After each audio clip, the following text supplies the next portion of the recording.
What do you do when your family refuses to talk? This could be your extended family, your parents, your siblings. It could be your family with your children and your spouse, whether the kids are still in the house or they've grown up and they, have gone on and married and have their own families. What do you do when your family refuses to talk about the things that need to be talked about? Well, I got an email from a follower who asked me to address this situation. She had been waiting for 2 years for her family, her extended family, to talk about the things that she knew that they needed to talk about.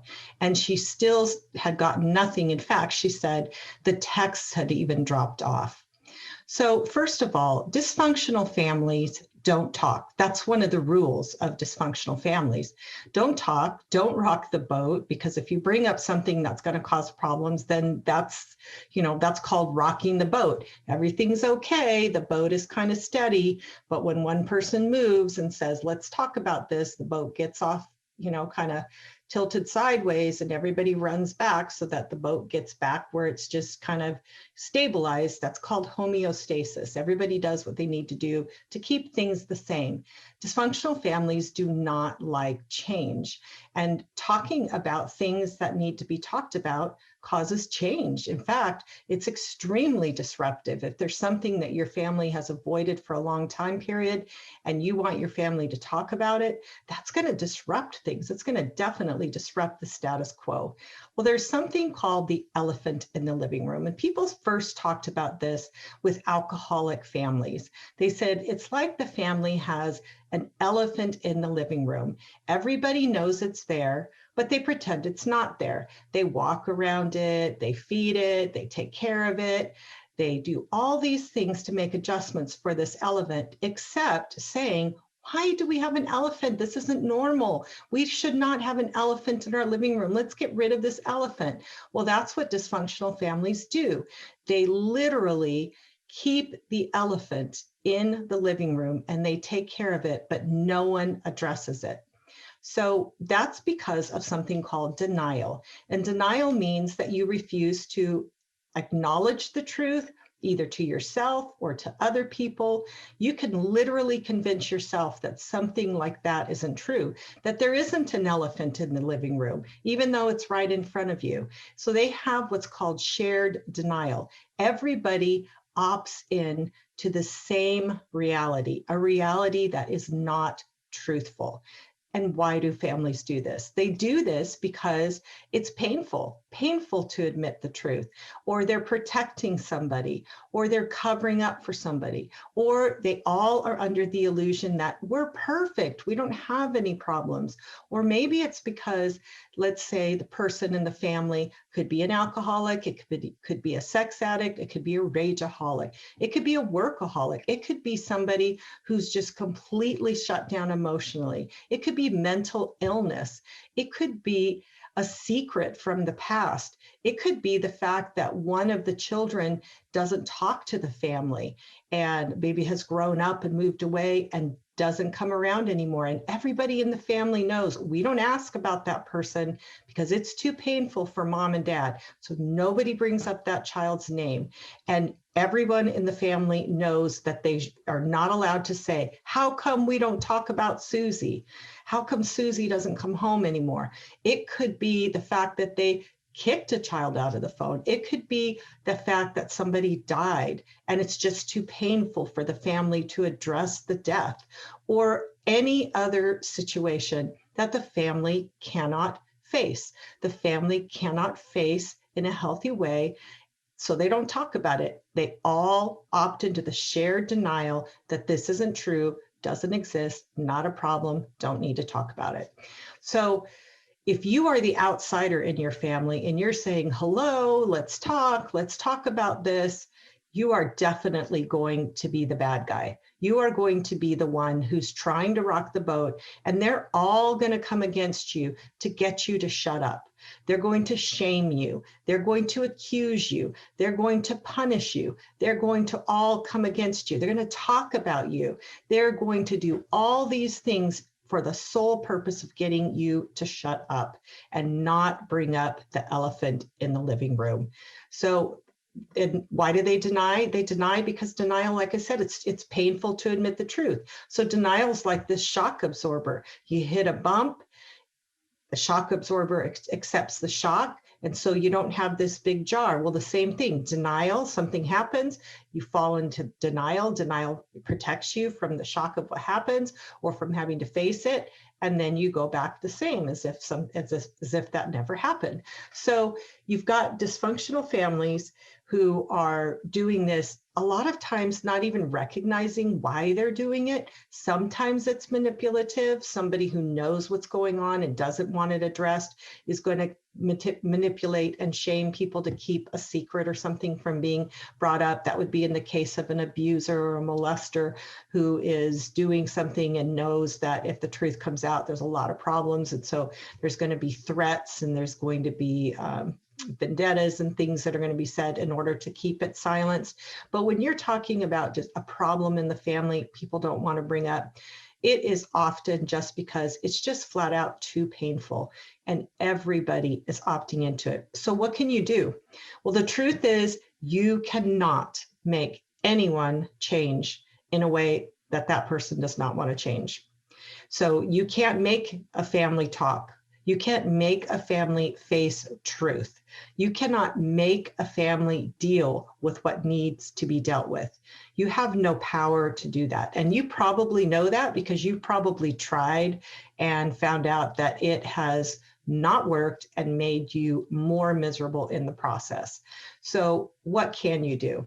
Well, one of the things you can do is try to approach one of your family members. The person that you have really good rapport with, the person that you know is the healthiest out of everyone in the family, maybe somebody who has said something to you a few times and you know that this person is open to truth or recognizes the dysfunction in the family or is willing to admit it. You can approach that person and see if you can have the conversation that you want to have, and maybe the two of you can do some type of confrontation or intervention into the family where you confront the family gently with truth to see if this issue can be discussed. You can be really brave and you can bring this up, say, a Thanksgiving dinner and create a huge reaction and make it a really, really fun Thanksgiving dinner. And I mean that facetiously. It would probably be something that you could make a movie out of. When you watch all the reactions that you get from people for you daring to bring up this taboo subject and talk about it. And I'm kind of kidding about that. So, but you could do it when everybody's together, when they're sitting on the sofa before they sit down and watch a movie. You can risk doing that and rock the boat. That's totally up to you. You just be prepared that you're going to get a giant backlash and a lot of shaming and maybe a lot of anger and a lot of people talking about you. And, you know, who knows, you could get called names, you could get yelled at. I mean, you kind of know how your family works and what the dysfunction does and how they shame people. So be prepared. The other thing that you could do is that you could address it directly in a less, kind of hitting it right straight from the front. Maybe you could be kind of, soft in the way that you bring it up, or maybe just bring up one little aspect of it. Or maybe you could ask various family members, would you like to talk about our family dynamics? Are you open to that? Are you open to talking about the things that aren't healthy about our family? Maybe kind of come in that soft approach and see what kind of answers you get from individual people. And then you can also set boundaries. I mean, I don't know what the issue is that you're thinking about in your family. If it is something like a molestation, you can set boundaries until the family talks about this and we're on the same page and I feel that it's safe for my child to be around the family. I will not be coming over until the family is willing to talk about, or until my parents are willing to talk about the alcoholism and the fights that happen when the grandkids are over there. I won't be bringing my grandkids over there until we talk about it and come to an agreement. I won't be bringing my kids over. So what that does is it kind of puts a consequence onto the situation and lets them know clearly that this is what you need in order to continue normally with things, or to do a specific thing that is really whatever it is that you're struggling with, whatever concerns you have, whatever is on your heart. You can look at that situation and you can draw that boundary and just say it. You can let each person know, you can let the main people know. So that's an option too. So basically, you've got to decide how important it is to you. Is it just something you want to do, or is it a vital importance? Like it's got to be resolved before you come back over, or you have the people into your home, or you bring your kids over, anything, you know, whatever it is. So as always, it will depend on the specific situation that you are dealing with for you to figure out how you want to address your family not talking. Now, being the person that goes behind each person's back and talks about it that way and makes accusations to one person that person is going to take and tell the rest of the family members is not a wise way to do it, because all that does is stir up trouble and cause you to look like the bad guy. So if you're going to talk to a person, if there's a person you want to talk to about it, make sure you go directly to that person rather than talk about that person to another family member, because family members in dysfunctional families are notoriously bad about breaking confidences and going and telling other family members and getting them to react and then aligning against you. So I would highly recommend that any discussion that you do have typically go directly to the person that you really want to talk to, unless it's a whole family situation and it's like the unhealthy family dynamics, and then you want to go talk to your sister and say, are you willing to help me, you know, bring this up to mom and dad together? Then that's something that's not talking against or about that person.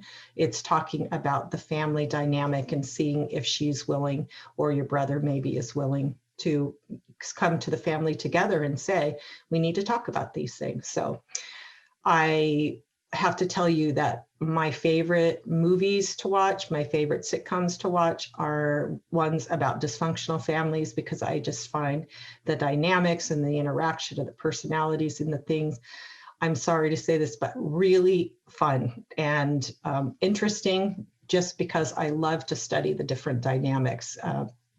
And so I'm sorry that you're dealing with this. And I would say, you know, the best chance that you have is get healthy yourself, really work on getting healthy for you, figuring things out to where you can create as healthy of a life in your own circle, to where you are not dependent on other people doing what you need them to do to be okay.